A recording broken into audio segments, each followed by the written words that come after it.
Salam saudara-saudara yang kasih dalam nama Tuhan kita Yesus Kristus. Berjumpa lagi dalam renungan yang pada hari ini kelanjutan daripada orang yang menerima Roh Kudus. Orang yang menerima Roh Kudus yaitu berbuah. Yang terambil dari Yohanes pasal yang ke-15. Saya akan bacakan ayat 1-8. Akulah pokok anggur yang benar, dan Bapakulah pengusahanya. Setiap ranting padaku yang tidak berbuah, dipotongnya, dan setiap ranting yang berbuah, dibersihkannya, supaya ia lebih banyak berbuah. Kamu memang sudah bersih, karena firman yang telah kukatakan kepadamu. Jadi dibersihkan oleh firman. Tinggallah di dalam aku, dan aku di dalam kamu. Sama seperti ranting tidak dapat berbuah dari dirinya sendiri, kalau ia tidak tinggal pada pokok anggur. Demikian juga kamu tidak berbuah, jikalau kamu tidak tinggal di dalam aku. Ayat yang kelima, akulah pokok anggur, dan kamulah ranting-rantingnya. Barang siapa tinggal di dalam aku, dan aku di dalam dia, ia berbuah banyak. Sebab di luar aku, kamu tidak dapat berbuat apa-apa. Saudara yang kasih dalam nama Yesus, ayat 6. Barang siapa tidak tinggal di dalam aku, ia dibuang keluar seperti ranting dan menjadi kering. Kemudian dikumpulkan orang dan dicampakkan ke dalam api lalu dibakar. Cukup mengerikan saudara, dibakar. Ayat yang ke-7, jikalau kamu tinggal di dalam aku dan firmanku tinggal di dalam kamu, mintalah apa saja yang kamu kehendaki dan kamu akan menerimanya. Luar biasa janji Tuhan saudara. Dan hal inilah Bapakku dipermuliakan, yaitu jika kamu berbuah banyak, dan dengan demikian kamu adalah murid-muridku. Saudara yang kasih dalam nama Yesus, firman Tuhan hari ini cukup luar biasa bagi saya. Orang yang sudah kepenuhan Roh Kudus, orang yang sudah menerima Roh Kudus, Tuhan katakan dia harus berbuah banyak. Dia harus menjadi bertindak dalam perbuatan apa yang sudah ada di dalam firman Tuhan. Karena dikatakan, jikalau kamu tinggal di dalam Yesus dan di dalam firman-Nya. Dikatakan ayat 7, jikalau kamu tinggal di dalam aku dan firmanku tinggal di dalam kamu. Saudara yang kasih dalam nama Yesus, orang yang sudah menerima Roh Kudus, dia harus bisa berbuah. Tapi syaratnya adalah dia harus tinggal di dalam Tuhan Yesus, tinggal di dalam Roh Kudus, penuh kehadirat Roh Kudus, dan firman Yesus itu tinggal di dalam dirinya. Dia pelaku firman, dia melakukan kehendak Tuhan dan menjauhi larangannya tentunya. Dan firman itu hidup di dalamnya. Dan firman itu merema dalam kehidupannya. Sehingga apa dikatakan janji Tuhan ayat 7. Mintalah apa saja yang kamu kehendaki, dan kamu akan menerimanya. Minta.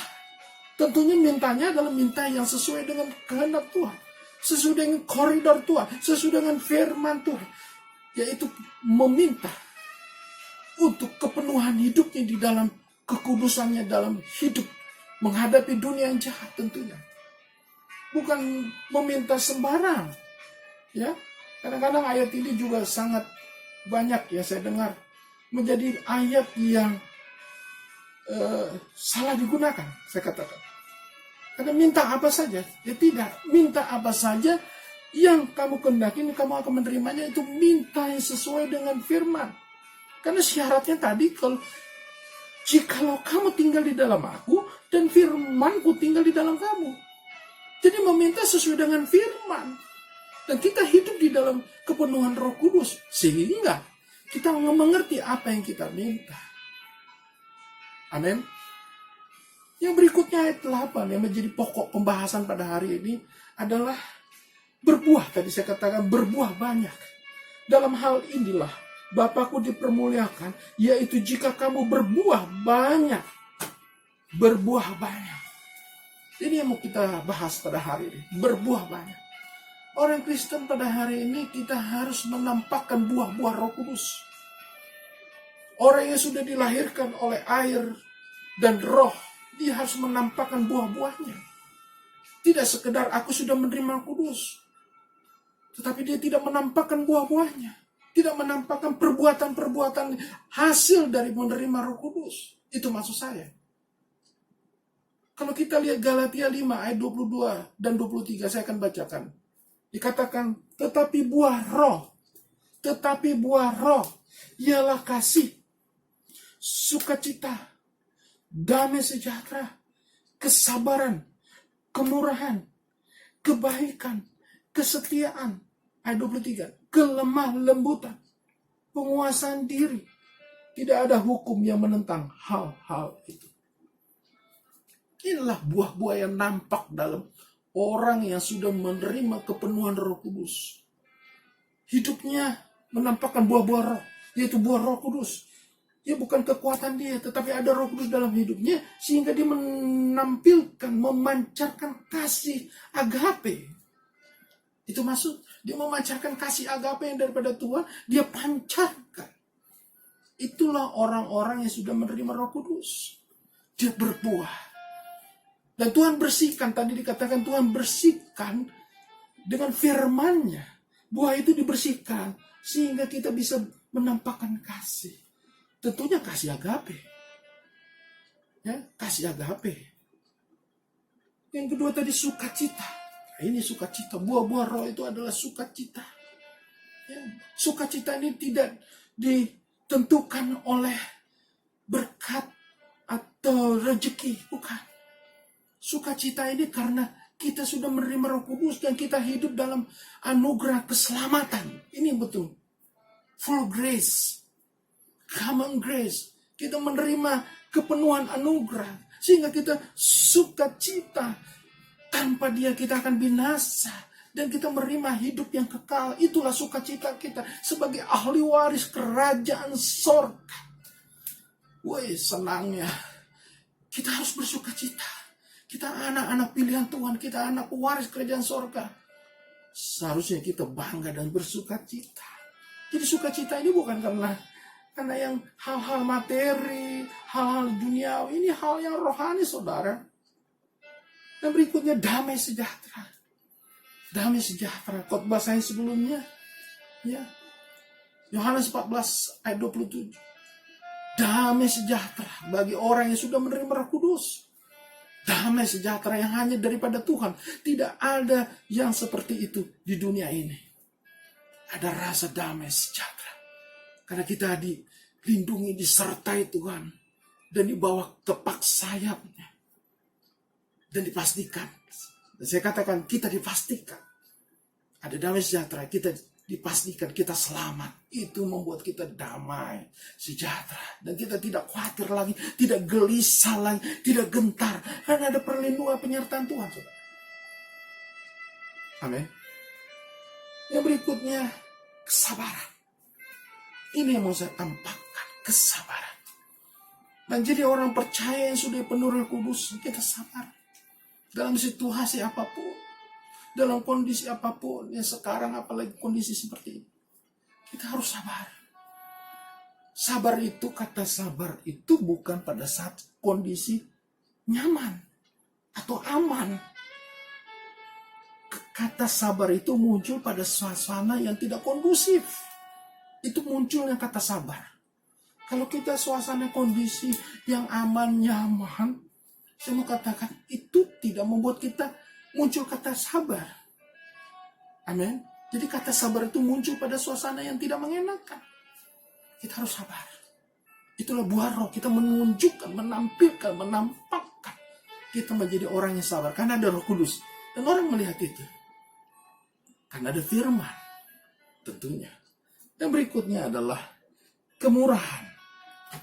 Nah, ini kemurahan. Ya, bukan cowok murah maksudnya.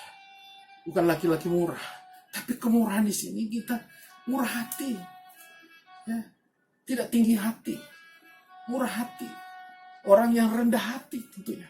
Murah hati itu kita mudah melihat orang yang susah, kita itu mendoakan. Kita merasakan empati dan simpati. Itu kata kemurahan itu. Merasakan empati dan simpati.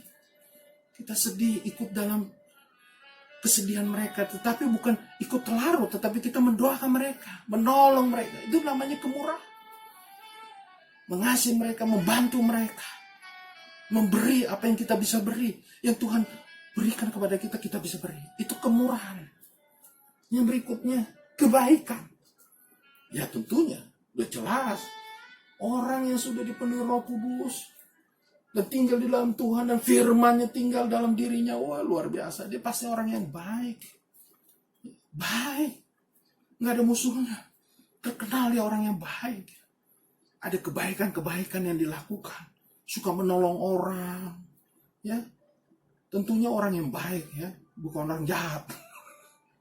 Ya. Saudara yang kasih dalam nama Yesus, itulah buah roh. Mempunyai kebaikan. Kesetiaan, nah ini dia. Orang yang dalam Roh Kudus, orang yang sudah dipenuhi Roh Kudus, dia punya kesetiaan, saudara.